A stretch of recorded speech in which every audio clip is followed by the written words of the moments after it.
You're listening to the Miami Guides podcast.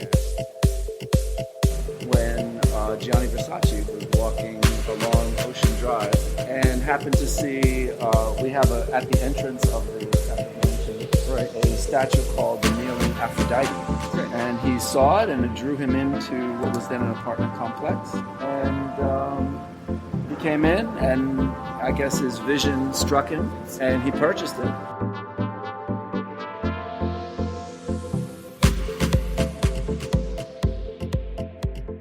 Hey everybody, what's up? Welcome to another episode of the Miami Guide podcast, where we chat with inspiring entrepreneurs, innovators and hustlers who are doing big things right here in Miami.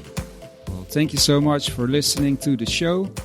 Today we are on Ocean Drive at the iconic property that served as the home of the late designer Gianni Versace.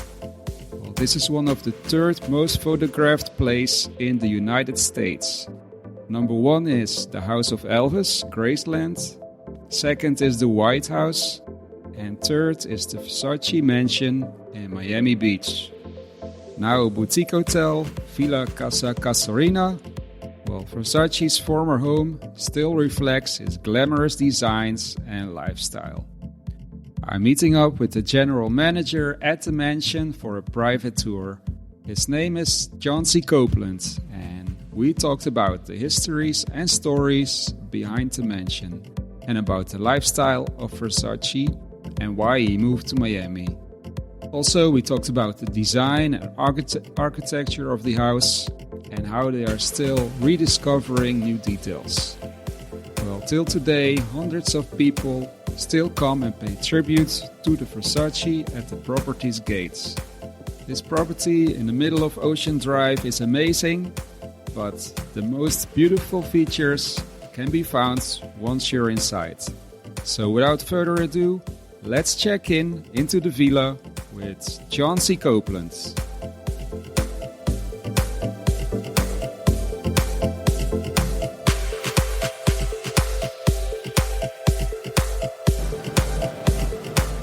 Hey everybody, this is Mike from the Miami Guides, and today we are at the Versace Mansion with... My name is Chauncey Copeland. I'm the general manager here at the Versace Mansion. All right, and we're here for a tour through the mansion. Yes, that's right. That's right. Welcome. It's great to have you here. Yeah, thanks for inviting me, and I'm really excited to see the mansion and also to hear some of the stories behind it. So. Well, just to give you an idea, the mansion was originally built in 1930 by a gentleman named Alden Freeman. He was related to the family that had Standard Oil. That's how they made their money.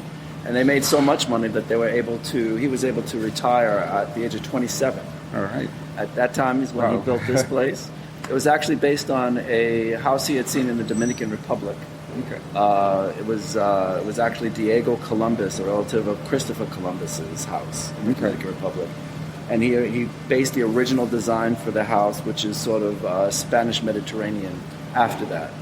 He had the house from 1930 to 1937, and he passed away in 1937 at a relatively young age. Wow, okay. That's very young. A gentleman named Anderson bought the house at that time and turned it into an apartment complex. It actually was an apartment complex from 1937 until 1992, when Gianni Versace was walking along Ocean Drive, right, and happened to see we have at the entrance of the mansion, a statue called the Kneeling Aphrodite. That was there at the time? Yes. Okay. And he saw it and it drew him into what was then an apartment complex. Okay. And he came in and I guess his vision struck him. Right. And he purchased it. Okay. Wow. He purchased it and turned it into his private home. So it was a private home when Alden Freeman had it, of course. He had it for himself and his friends. And that's basically what Gianni Versace did also. He had it as his private home as well as a place for him to invite his friends to stay by the beach. Wow. So we are now at the main courtyard, or this is the courtyard. This is when Gianni Versace first purchased the mansion. it only went up to the end of the courtyard. He then purchased the property which was next door to it, just south of it, which was an old hotel called the Revere Hotel. Right.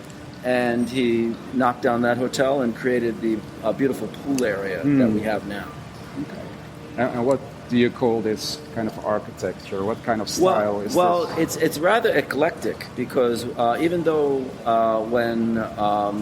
when Gianni Versace purchased the mansion, it was Spanish Mediterranean, and you still see that is really the bones of the place. Right. But his which was actually common for his style. He actually combined it along with many other styles. You'll see Moorish influences. You see Italian, of course. You see Greek. Right. And that actually was a way that he designed his own items. Was always an amalgam. His style was actually an amalgam of many different styles. So a lot of influence from Versace himself. Oh yeah, the actual design here really is his design. Right. What we do is we actually preserve his design and just add a few modern conveniences because we run the place now as a boutique hotel and a gourmet restaurant. Exactly. So what's so unique in the courtyard? Is it the fountain? Well, the fountain. Beautiful fountain. The thing about the mansion is the more you look, the more you see. Right. There's details throughout. You have these statues here, where actually was part of the original design from Alvin Freeman, which he incorporated, meaning Versace. Right. The fountain that you see now that occupies the center portion of the courtyard actually originally was toward the back there, on the west side of the courtyard. Oh, wow. And where we have our west staircase now, actually when Versace purchased the mansion, was an elevator. Oh. And he took the elevator out and put in a staircase. Oh, my God. So, yeah, that's for exercise or what? I don't know. Believe me, it's actually usually the opposite. Right, exactly. But I guess he wanted more exercise. It could be. Was he really active? Was he? Yes, very much so. Really? And the thing is that, when he purchased the mansion, it actually was really a catalyst for a change here on Ocean Drive. At the time, it was kind of a sleepy little area. Right. And when he came in, it actually opened the door to quite a lot of celebrities and models and things of that nature coming to the area. And he walked up and down here. It was his neighborhood. So he felt very comfortable. Fortunately, when he came to his end, that's really what part of the issue was, that he was just walking Have you met around. him personally? No. That was well before. So, do you know why he loved Miami so much? What made him come here? It was the weather, and also what he saw here was being a designer. He saw really quite a lot of potential with all. We're in the center of the Art Deco district, which is a preserved area, and he saw those designs, and then he combined his own unique vision on that here. But also, I think that's what drew him to the area initially, as well as the great weather and the proximity to the beach and the view. And the view, exactly. All right. Well, it's this courtyard is beautiful. All the design, the fountain, the mosaics. Yep. And now we have what were originally apartments. When he purchased it, he turned it into these 10 guest suites, which we have now. All right. And that's actually what makes up the hotel. Okay. So we have the courtyard here. Right. And then it actually leads on into the famous pool area. Oh, yeah. Now this, as I mentioned, the original building ended right at the end of this walkway. And then everything beyond it was all created. Okay. Oh, wow. That's what they kept on extending and redesigning. Exactly. In fact, he had original idea to continue to purchase going north. Right. But unfortunately, when he met his unfortunate end, he never got to really completely finish his vision for the mansion. But as it is, it's still pretty spectacular. Yeah, no, I think it's one of the most beautiful properties on on Ocean Drive. And, it's the third most photographed place in the United States. Really? The first is Elvis's house in Graceland. Graceland, yeah. The second is the White House in Washington, D.C. Really? And the third is the Versace Mansion here in Ocean Drive in Miami Beach. Wow, it's amazing. It's a beautiful place. Let's go and see it. Okay, and here's the pool area. All right. Now, the interesting thing about the pool area is that all of this was created. What we have here is what's called the 24-karat mosaic pool. All right. It's called that because in there are thousands of 24-karat gold tiles that he had imported. He had imported everything here from Italy, and everything was sort of hand-laid. Wow, it's all done by hands. Yes. Piece for piece. And the thing is that, as I mentioned, the more you look here, the more you see in terms of detail. I mean, whether it's the detail he put in the lattice work of the railings, right, to the mosaic, which is like his symbol is the Medusa, right, which you see throughout. You see, and actually when you get to the rooms, you see that they have incorporated in it. There are murals that are all hand painted on the walls, the ceilings, and even in those murals, he even has little faces of friends of his. Oh, really? Wow! Contemporaries, little hidden secrets. Exactly. There's so much detail here that we actually have to keep on staff an artist who actually maintains all the murals and all the different artwork. And maybe also rediscovering new things. Well, it's true. That's what I mean. The more you look, the more you see. Wow.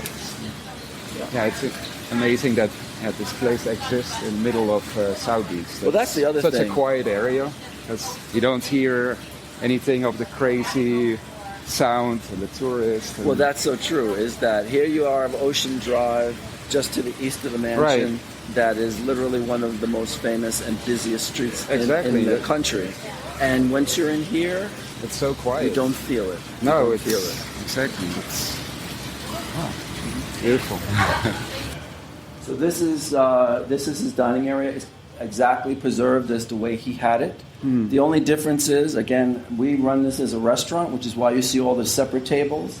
When Gianni Versace had it, there was one big royal table in the center that he would eat and entertain his friends. Wow, it's a nice room to be entertained at. No, it's beautiful. And then here again, you see all the little stones. Yeah, again, we're all hand inlaid. Wow. To create the design that you see in here. Yeah. And also the ceiling, it's a lot of details. Yeah, all hand painted. Right.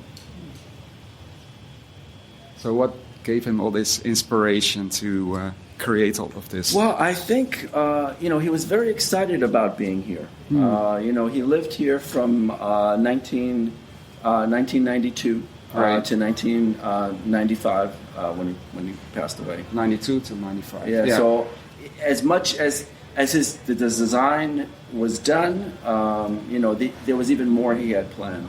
But all the while he was here, he was constantly improving the place. Everything from hand inlaid walls to the way he did his floors, to the stained glass that you see, everything. I like it. Yeah. No, definitely, it's amazing how he did this all by himself to come up with all this creative design. Him and an army of of course. He didn't put this all together by himself, but to come up with the designs and well, he actually was. I mean, of course, he was super talented. Right, exactly. Even as long as he's been gone, his sense of design really has continued. You see that. I mean, obviously, the Versace brand is still very popular in the world. Right. And even though there's been different designers that have taken up the mantle after he left, still his inspiration is made it very special. Yeah. And that's one of the things we see from our guests as well. They're very excited about being here because they're also still inspired by his sense of design. So guests that come here really come to experience his lifestyle. Absolutely. And often they come dressed in Versace. Oh, really? It's something very much that's important to all of them. Exactly. Wow. You can really feel what it's like to live like Versace in the Versace Mansion. It's true. Amazing. All right. Nice. Okay. Well, you already have shown a lot, and really thank you for inviting me and showing me around. And it's always a pleasure, believe me. To hear some of the stories behind the mansion and about Versace. So thank you so much. You're welcome. All right. Thank you very much. Thank you.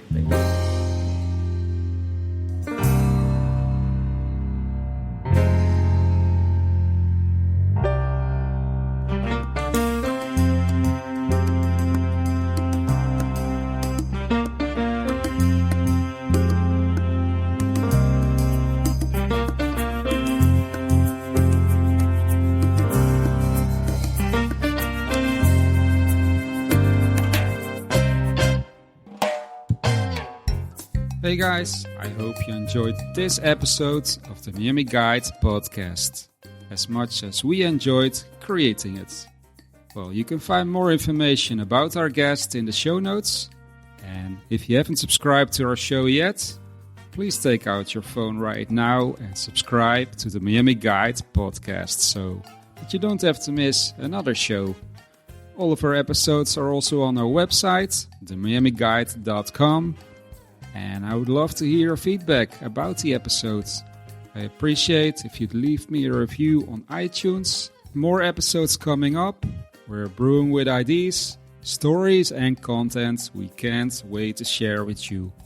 Well, once again, my name is Mike, and I'm here to inspire you with amazing stories, capturing the vibes of Miami, and help you discover the magic of this city. You can follow us online everywhere as The Miami Guide, on Instagram, Facebook, and our website, themiamiguide.com. Thank you so much for listening, and see you in the next episode.